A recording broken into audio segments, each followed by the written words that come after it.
Bonjour, je vais vous faire voir comment remplacer un condensateur dans un moteur Simu.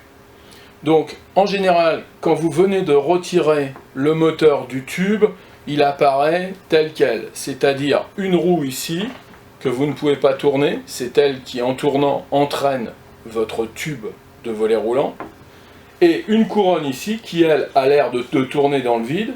Ce qui n'est pas le cas, c'est la couronne qui entraîne la cage fin de course qui se situe au tout début du moteur. Que ça soit une cage de fin de course manuelle ou une cage de fin de course électronique, c'est cette couronne qui compte les tours de manière à ce que le moteur s'arrête en position. Vous allez donc écarter, ça se passe en général très facilement, la couronne, vous n'avez pas besoin de déposer la roue. Et vous avez ici la couronne moteur, la couronne de base, puisque celle-là sert à s'adapter au tube d'enroulement, qui est verrouillée par un petit clip à ce niveau-là. Donc vous allez prendre un tournevis plat avec une lame relativement étroite, de manière à rentrer dans la petite fente qui se situe sur ce clip métallique et à appuyer de manière à sortir ce clip et à tirer sur le côté de manière à extraire le clip. Donc, on a sorti le petit clip métallique. La couronne, à ce moment-là, peut s'écarter. On l'écarte. Surtout, on ne la sort pas, on n'essaie pas de l'extraire du tube. On la fait juste coulisser de manière à ce qu'elle nous dégage une vis qui est sur le moteur. La couronne cachait donc la vis. Si nous avions eu une couronne percée d'un trou et qu'en faisant tourner cette couronne, cette vis nous était apparue, il était évidemment pas du tout intéressant, il ne fallait absolument pas défaire ce clip pour enlever la couronne. Puisque ce qui nous intéresse dans le déplacement de la couronne, c'est d'avoir l'accès à cette vis-ci. Donc cette vis, c'est une vis Torx. Par contre, on peut, avec un tournevis plat, du moment qu'il est de la bonne dimension, se prendre entre deux étoiles du Torx et enlever cette vis. Alors là, on a un problème parce que c'est un temper Torx, donc on ne peut pas enlever la vis correctement. Il faut un tournevis temper. Je pense pas que je vais y arriver. Ouais, je n'y arrive pas. Donc là, obligation d'avoir un tournevis temper Torx. Alors ce cas est particulièrement intéressant puisque là, Simu, pour éviter le démontage, enfin pour rendre plus difficile le démontage, a muni ses moteurs de vis temper Torx. Qu'est-ce que c'est qu'une vis temper Torx? C'est une vis Torx, en l'occurrence une T20, mais au milieu, il y a un petit cylindre qui empêche de rentrer une clé Torx T20. Donc il faut avoir des clés Torx percées par un trou au milieu, de manière à pouvoir rentrer à l'intérieur. Donc une fois que vous avez la bonne clé, donc là on est obligé d'utiliser du Torx et en plus du temper Torx. Voilà, donc là on va extraire la vis, on va la dévisser. Elle est facile à dévisser puisqu'elle est vissée dans du plastique. Et à ce moment-là, on n'a plus qu'à tapoter sur la tête de manière à sortir.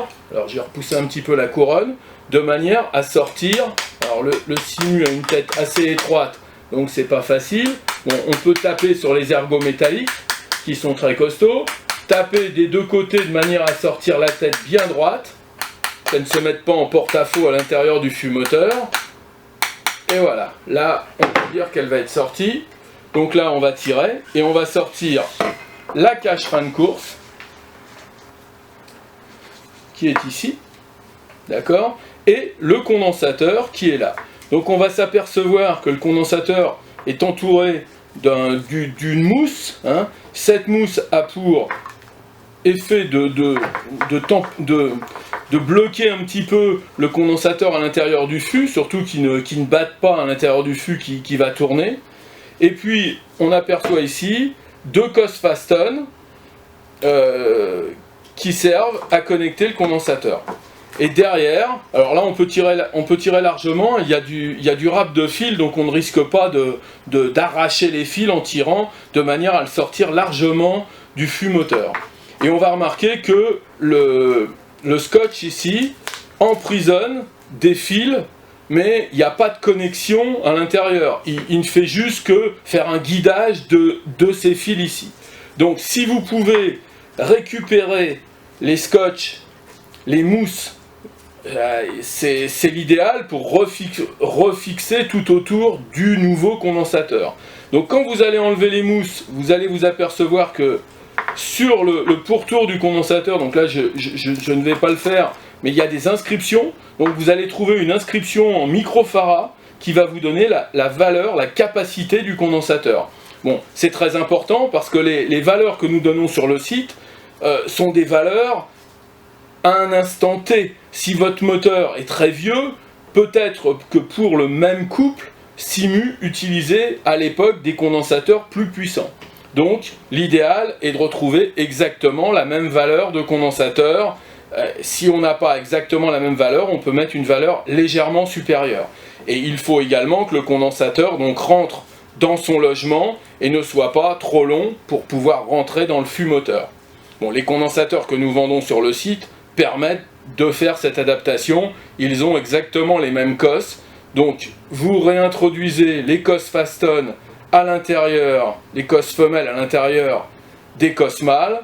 Il n'y a pas de polarité, donc vous pouvez inverser le fil blanc et le fil rouge, ça fonctionnera de la même manière. Vous réintroduisez les connexions qui ne sont pas isolées dans la partie plastique, de manière à ce qu'elles ne touchent pas le fût moteur, et vous réintroduisez l'ensemble à l'intérieur du fût moteur. Vous allez repérer le trou du fût plus le trou dans la tête de la cage fin de course, et vous les faites coïncider.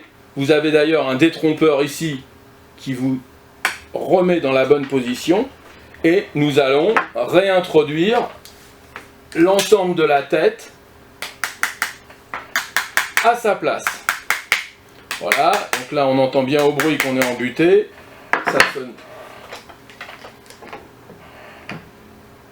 On va donc réintroduire la vis préalablement enlevée en Temper Torx T20 dans son trou.